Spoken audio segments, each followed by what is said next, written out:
So we expect the members of the public to have this document, read this document, so that we can have insightful discussion during public participation. Or not? Just for the record.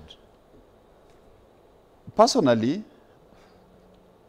I don't support, personally. But as time goes, I will have to understand this from the perspective of public participation. The essence of public participation is to make us understand what the government has presented to the members of the public, so that the members of the public can give their input on a certain policy decision of the government. You cannot just deny at the start. Okay. Honorable Nabina Bwera, this bill already projections are that should it be, adopted as it is, it will bring an additional taxes of 323 billion. But just reading the mood, Kenya's being up in arms, of course, protesting against this particular, let's say 2.5% tax on motor vehicles. Will the committee incorporate the views of Kenyans, or will the Treasury dictate on how that these were projections? So if you try cut it down, then we lose on how to finance the budget. It's a delicate balance. Yeah, that is why you can see Rico is conflicted as to whether his presentation, he basically is rooting for it, and then he says he doesn't support. Because as time goes during public participation, all of us will have to get some insights. Let me talk to you about this thing. There is a misnomer in this country of this issue that we are taxing those who can afford, we are taxing the middle class. I just tell people it's a simple thing in life. If you feed your cow very well, you will get 40 liters. You can't milk unfed cow 20 liters. You can't.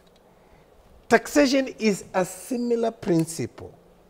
To what extent can you milk a middle class? And do you punish people? Because now the taxation in the regime in the country is punishing people who are making wealth. Now, if you punish people who are making wealth, this is what they do. They don't make wealth for you. And you have seen it. How many companies since last year have closed shop to move to other countries? Because they feel that the taxation regime here is punishing them. They are not making wealth. So by them closing, are you making wealth? The answer is no. This is what a middle class person feels. If I've had 2 vehicles, as my brother said here, please, first of all, look at a vehicle as a facilitator of business. I have people in this country whose only office and whose only store is in the vehicle. If you are driving on this road from here towards Nyeri, you will find people on the road. The only stall they have is his vehicle. The vehicle has the pineapple, the vehicle has the pawpaw. He moves with it from point A to point B. Now, you are taxing this store. Basically, if this man feels that for me doing this business, I'm being overtaxed, he will do it. He will not do it. He will not carry his vehicle. He will park it. He will not have that insurance. So where will you get the 2.5? I mean, I've said here, and I want to repeat it. For you to gain compliance and have the public support you, they must feel part and parcel of that tax. They must feel the obligation to pay that tax. I can show you a very senior engineer in this country who is in the business of electrical, and he owns several vehicles. He has written here that they will do all what is possible to avoid that tax. It's human. That I feel being motor vehicle tax is double taxation. That's the problem. I've paid tax on importation. When I'm importing this vehicle, I've paid tax. I'm paying tax as I buy fuel to move, to facilitate me to do my business. In fact, worse off, if I'm in Nairobi here, if I'm using the expressway, I'm paying another tax on the expressway for using my vehicle. So am I being punished for for facilitating myself to work, where a government has failed to provide a conducive public transport. You do these kind of things when you have a very effective public transport, that it will facilitate business. Well, but you are going to curtail business, and therefore you will not even raise the revenue from the businesses you are supposed to help. well, we now shift to the appropriations in aid, which is money charged on government. You will also just touch on it, even as we focus on this appropriation in aid. According to the Treasury PS, Dr. Chris Kipto, he has hinted of government services, that is the appropriation in aid, to increase. That would mean for Kenyans to access government services, they'll need to pay more, similar to what we saw with the IDs. Dr. Mutunga, on this one, A in A, as another way of financing the 2024-2025 budget. I think the major problem is really not the amount that is paid as A in A, but the declaration of A in A. In the budget making process, we are looking at the semi-autonomous government agencies, and we are wondering how they are monitored to ensure that when an entity can fund themselves, when an agency can fund itself, then who follows thereafter to make sure that the extra goes back to Treasury. That's where the major problem is, because we seem to be comfortable when an agency is not requiring money from the exchequer. But you realize some of them have a lot of money. And the procedures for remitting this extra money to government is not very clear. Why am I saying it is not very clear? When we are making budgets, most of the agencies that have already been able to fund themselves do not present their budgets to us. They event that interaction. You only see them in the books, and you see their budgets increasing, and then the A in A increasing, even with some decrees like what the president said the other day, that every semi-autonomous government agency should reduce their operational cost by that %. You realize some of them are actually increasing the operational cost simply because they can raise this money. Now, the purpose of having the agencies is not to have them take care of themselves and make their lives very, very soft. It is to raise money, first of all, to render the services, make it more specific, more strategic, and more thorough in service delivery.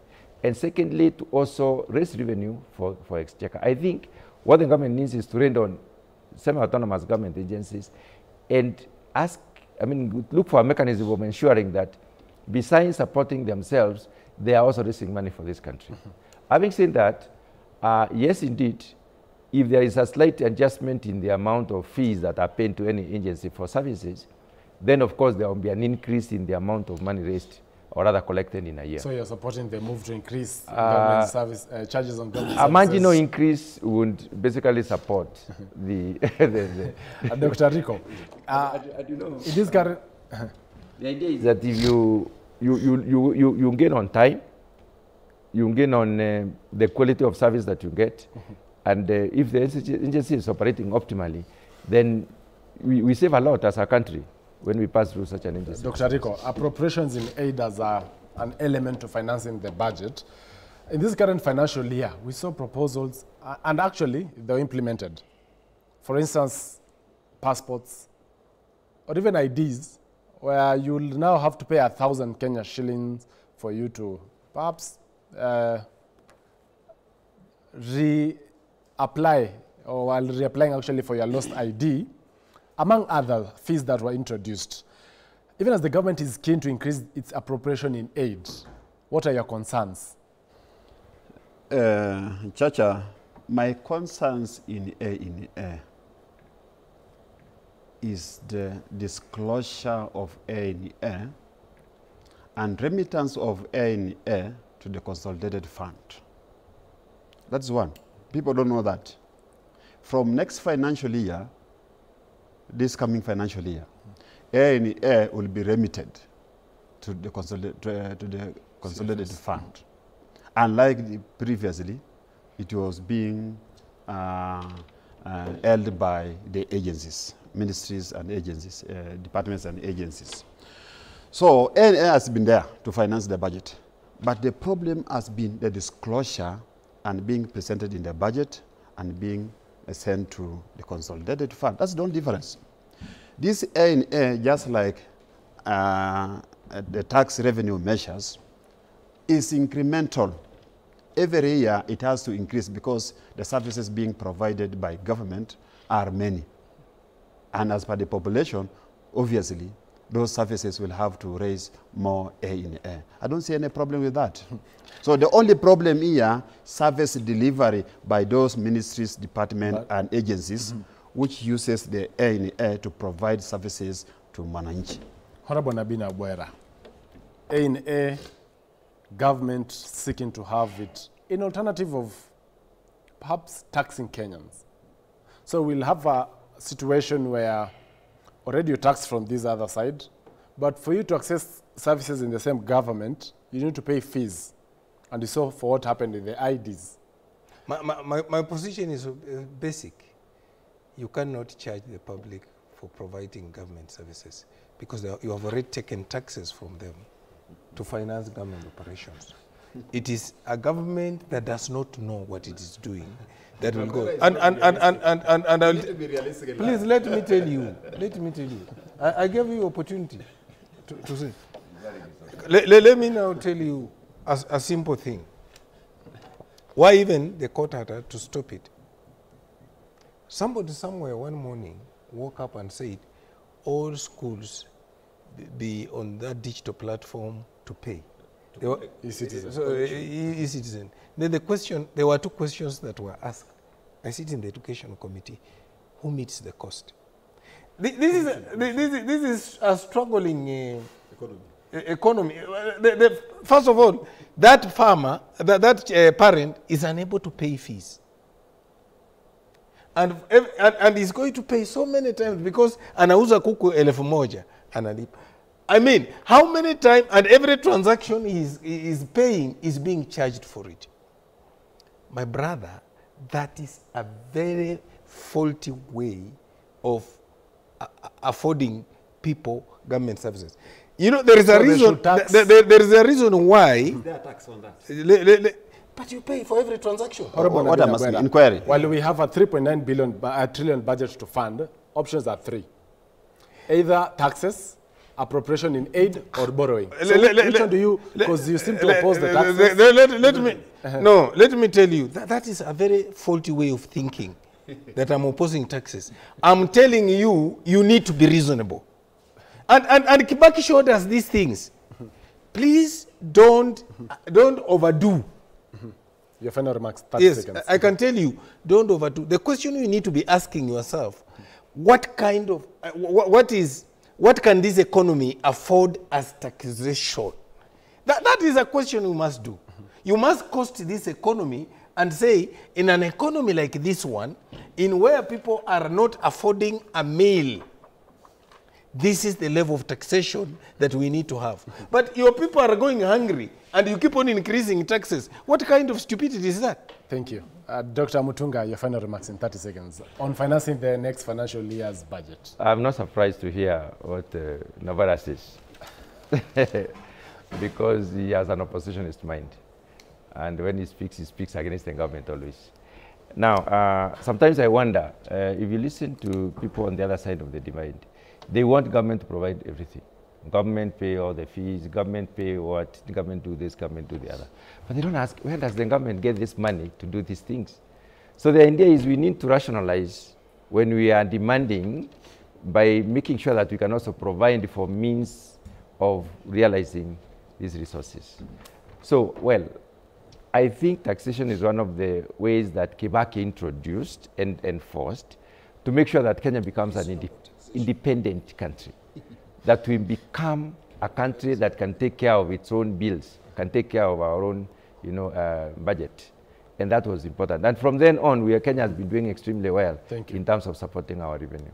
I mean, our Dr. budget. Rico, as a member of the Finance Committee, also you are receiving, of course, memoranda. From next week, Monday, you'll be doing public hearing. They don't on the bill.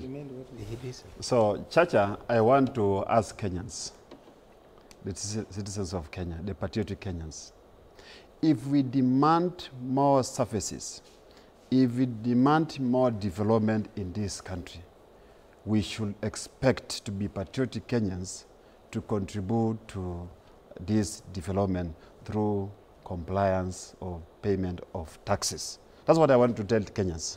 Otherwise, the demand and supply side must go together. If you demand more, be prepared to supply money to this economy. That's what I want to say. Thank you. That's Dr. John Ariko, Member of Parliament, Turkana South, also a member of the Finance and National Planning Committee in the National Assembly. Also, Honorable Nabi Nabwera Lugari, Member of Parliament, Member of the Education Committee, and as well, Honorable Dr. John K24 Mutunga, who is the Chair of the Agriculture Committee, who have created time to join me this morning on the conversation of the financing the 2024-2025 budget. Thank you so much for creating time this morning, gentlemen. Well, and that's all here on New Dawn. My name is Joel Chacha. Do enjoy the rest of the film.